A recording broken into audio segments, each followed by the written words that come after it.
একবার রাজা তার রাজ্যের দার্শনিক আর পোষা কুকুরটিকে নিয়ে নদী পার হচ্ছিলেন।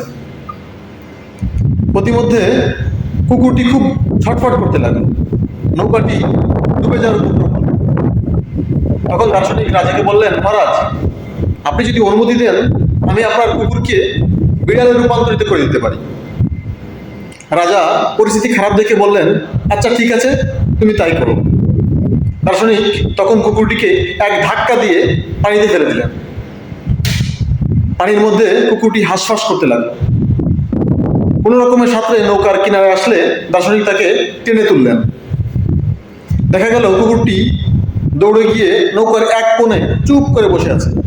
রাজা দেখলেন, বাহ, বেশ তো, আমার কুকুর তো বিড়ালের মতো চুপ করে বসে আছে। মূলত ব্যাপার হলো, কুকুরটি পানির ভয়াবহতা, নৌকার উপযোগিতা আর নিজের সীমাবদ্ধতা উপলব্ধি করতে পারেনি।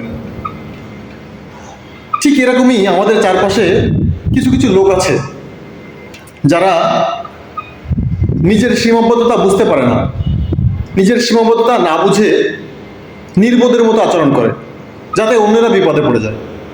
এটাই ছিল মোরাল অফ দ্য স্টোরি। ধন্যবাদ।